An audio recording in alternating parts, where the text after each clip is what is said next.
Pernahkah kita mendengar ada seorang raja terkenal di zaman Nusantara dahulu bernama Prabu Jayabaya, sang raja peramal. Gelar resminya adalah Sri Maharaja Sang Mapanji Jayabaya Sri Warmeswara Madusudana Awataranindita Suhtri Singta Marakrama Utunggadewa atau Prabu Jayabaya. Ia merupakan raja Panjalu atau Kediri yang memerintah pada sekitar tahun 1135 sampai 1157. Jayabaya selama ini banyak dikenal karena sebagai ramalannya yang dikenal sebagai Jangka Jayabaya. Ramalan-ramalan ini awalnya tertuang dalam bentuk tembang atau kekawin yang ditulis oleh Jayabaya, menjelaskan ramalan Jayabaya dipercaya banyak orang karena beberapa telah terjadi dan terbukti di tanah Jawa. Ramalan Jayabaya diperkirakan akan berlangsung hingga tahun 2100. Ramalan Jayabaya terutamanya mengupas berbagai hal menyangkut Pulau Jawa sampai tahun 2100 nanti. Banyak orang mengakui ramalan Jayabaya itu benar. Kenyataannya, banyak yang cocok dengan apa yang terkandung dalam ramalan Jayabaya, tulis Sostro dan Jain Al-Arif. Jayabaya selama memimpin kesuksesan juga berkembang pesat. Kejayaan Kediri di bawah kepemimpinan Jayabaya juga ditunjukkan dalam berbagai prasasti yang ditemukan.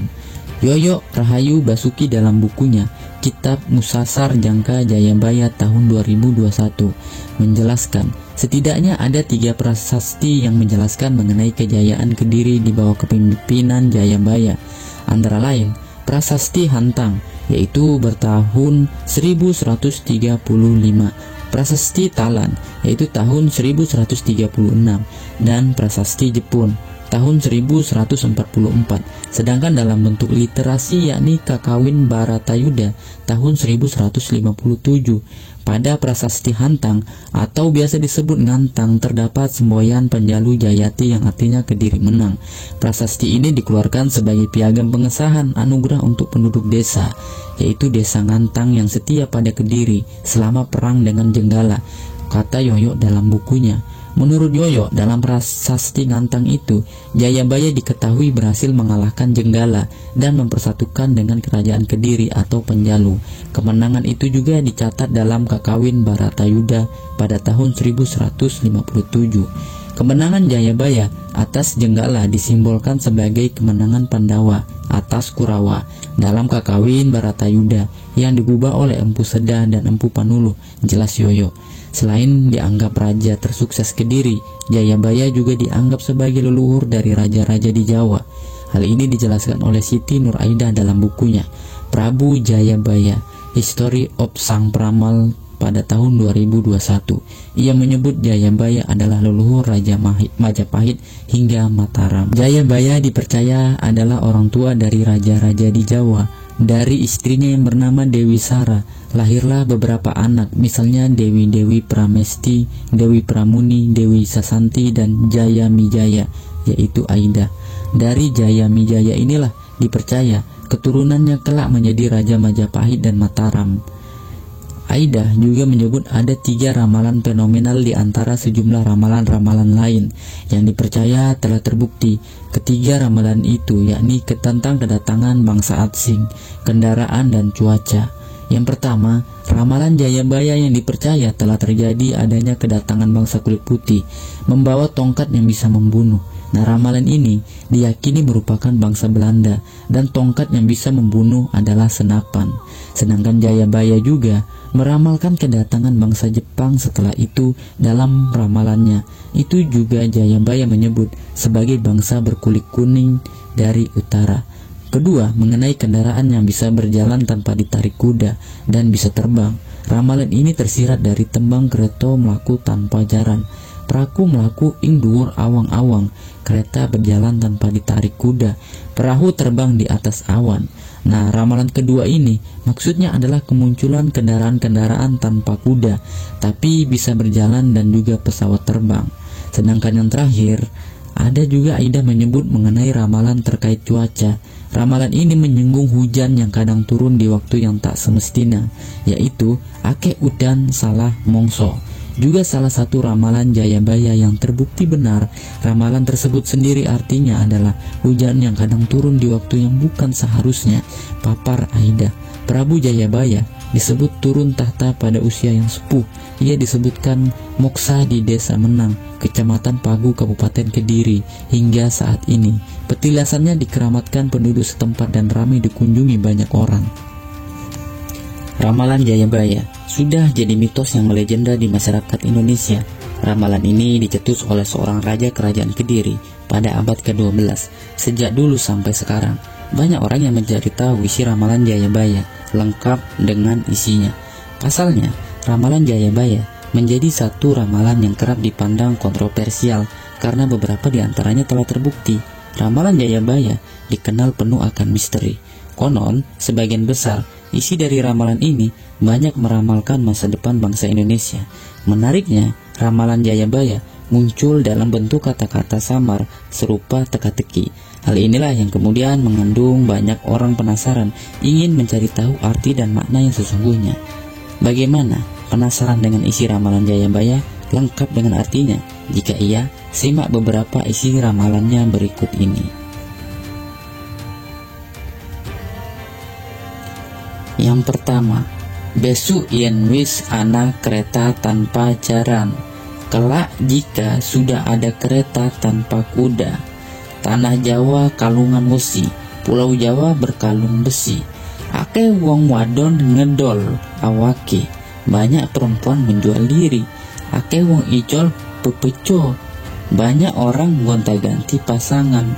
Wong wadon nunggang jaran, perempuan menunggang kuda. Wong lanang linggih pelangki, laki-laki naik tandu. Rondo seuang loro, janda harga seuang. Perawan seaga 5 perawan 5 picis.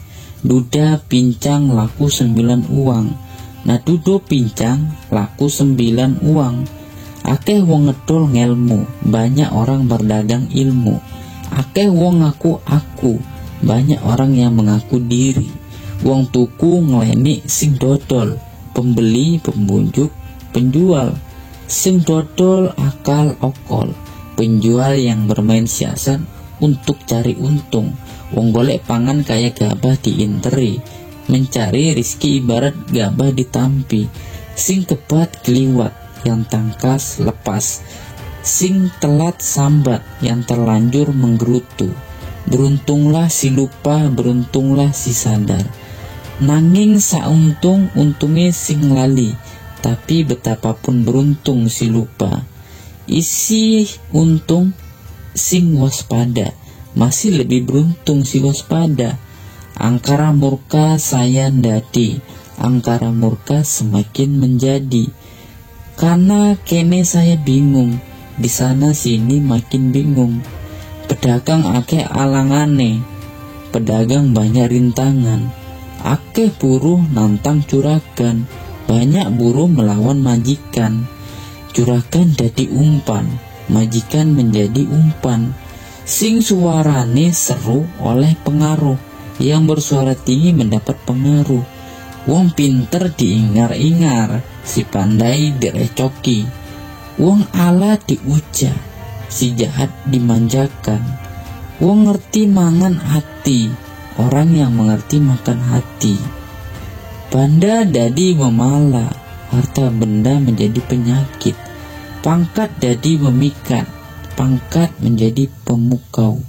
Akeh wong dakwa dinakwa, banyak orang saling tuduh.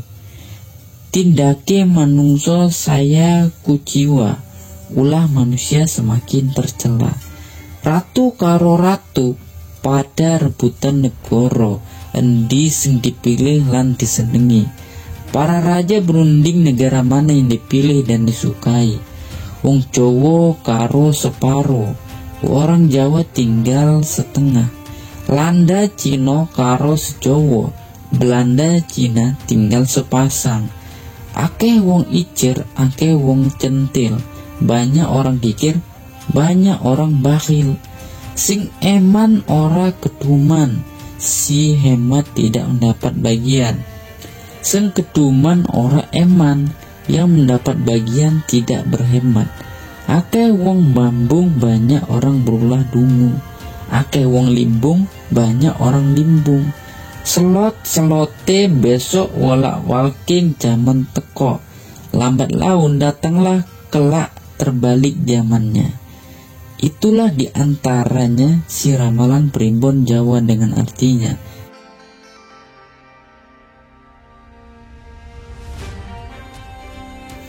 Selain Prabu Jayabaya dengan serat jangkabayanya, masyarakat kita juga mengenal nama lain yang turut memberi ramalan tentang hari depan tanah Jawa, yaitu Sabdo Palon dan Noyo Genggong. Kedua sosok misterius tersebut seringkali disangkut pautkan dengan fenomena letusan Merapi ataupun gunung-gunung lain di Indonesia. Fenomena alam yang ada dalam perasa masyarakat Jawa dikenal dengan Sabdo Palon Nagi Janji. Tapi secara proporsional, sejauh yang saya amati, nama Sabdo Palon dan Noyo Genggong dari dulu jauh lebih santer diperbincangan ketimbang Prabu Jayabaya. Alasannya jelas, Prabu Jayabaya adalah Raja Kediri yang riwayat hidupnya bisa ditelusuri secara pasti. Banyak rekam jejak atau napak tilas mengkonfirmasi keberadaan beliau. Tapi kalau Sabdo Palon dan Noyo Genggong, keduanya benar-benar masih abu-abu dan misterius. Kebenaran tentang ada atau tidaknya pun masih simpang siur. Sebagian orang bahkan menganggapnya hanya sebagai mitos belaka, tidak benar-benar pernah ada di masa lampau. Dan ada juga yang menyebut bahwa keduanya adalah sosok gaib sebagai pamong bumi Jawa. Sementara yang meyakini kebenaran adanya dua sosok tersebut, asumsinya tidak jauh-jauh dari sumber yang menyebut bahwa dua sosok ini merupakan punakawan atau penasehat spiritual dari Prabu Kertabumi atau Brawijaya V, yaitu raja penguasa terakhir Majapahit. Salah satu sumber yang mengkonfirmasi kebenarannya adalah Serat Sabdo Palon. Serat Sabdo Palon adalah kitab yang memuat perbincangan terakhir antara kedua sosok tersebut dengan sosok Prabu mengenai masa depan bumi Jawa untuk kemudian pergi meninggalkan tanah Jawa. Ada juga yang bilang keduanya menuju Jawa bagian selatan antara Moksa di Gunung Merapi atau Gunung Tidar. Pertanyaan selanjutnya, kalau memang Sabdo Palon dan Noyo Genggong pernah ada, siapakah sebenarnya kedua sosok tersebut? Apakah sosok nyata atau justru merupakan sosok goib? Lalu apa hubungannya antara kedua sosok tersebut dengan sosok dan yang Semar berada Yuda? Sebab kalau diperhatikan, ternyata ada banyak kesamaan kisah dua sosok tersebut dengan sosok Semar. Dari beberapa informasi yang saya himpun, ada 4 asumsi mengenai kebenaran eksistensi dari sosok Sabdo Palon dan Noyo Genggong. Mari simak sampai selesai supaya kalian bijak dalam menyikapi pembahasan ini. Pertama, Sabdo Palon dan Noyo Genggong adalah sosok nyata manusia sebagai umumnya. Jika ditelusuri lebih dalam, ternyata keduanya memiliki silsilah luhur, yaitu masih keturunan dari Empu Tantular VI, yaitu penulis Kakawin Sutasoma yang menjadi muasal penggunaan Bhinneka Tunggal Ika. Sebagai dasar negara, nama asli Sabdo Palon adalah Dang Hyang Semarata yang lahir pada tahun 1328 Masehi dan Dang lahir pada tahun 1337 Masehi. Secara keseluruhan silsilah leluhur dari kedua sosok tersebut adalah Trah Para Brahmana dan Begawan, yaitu gelar untuk orang-orang yang bergelut dalam dunia ilmu dan spiritual di masa lampau. Itulah kenapa adanya kemudian menjadi penasehat bagi Prabu Kertabumi. Bahkan ada yang menyebutkan keduanya sudah menjadi penasehat keraton sejak masa Diarani Suhita atau Ratu Ayu Kencana Ungu dengan Raden Ratna Pangkaja atau yang biasa disebut Damar Wulan. Berkat nasihat dan siasat dari kedua sosok tersebut, Raden Damar Wulan akhirnya berhasil menumpas pemberontakan dari Adipati Menak Jinggo yang waktu itu menjabat sebagai Adipati Keraton Wetan Majapahit, yaitu Blambangan. Baru setelah Raden Damar Wulan setelah menikah dengan Ratu Ayu Kencana Wungu II, sosok ini resmi dilantik menjadi penasehat keraton. Kedua, Sabdo Palon dan Noyo Genggong merupakan sosok goib pamong bumi Jawa. Asumsi ini didasarkan pada fakta tentang peristiwa Moksa keduanya dan minimnya bukti-bukti fisik yang mendukung kebenaran bahwa keduanya pernah hidup di zaman Majapahit. Ada hanya bukti-bukti peninggalan raja-raja yang pernah diasuhnya. Misalnya, bukti arkeologis Prabu Kertabumi yang tercecar hampir di sembarangan tempat di tanah Jawa. Asumsi ini juga disandarkan pada alur tutur yang menyebut ketika keduanya menemani Prabu Kertabumi ketika bertapa di Gunung Lawu, tiba-tiba saja seluruh lembut yang ada di Gunung Lawu mengatur sesembah pada kedua sosok tersebut, seolah menuduhkan bahwa keduanya adalah penguasa dari para lelembut itu. Ada juga yang menyebut karena diyakini sebagai pamong bumi Jawa. Keduanya merupakan sosok yang ditemui oleh pertama kali Syekh Subakir ketika hendak babat alas Jawa, yang konon waktu itu dipenuhi oleh lelembut-lelembut jahat yang suka memangsa manusia. Ketiga, bahwa kedua sosok tersebut sesungguhnya adalah nama lain dari sosok Semar. Nah, secara nama Sabdo Palon berarti ucapan atau keputusan yang tegas, sedangkan Noyo Genggong adalah pengabdian dengan keluasan dan juga ketangkasan. Jika disatukan, artinya adalah tegas tapi luas, luas tapi mengandung ketegasan.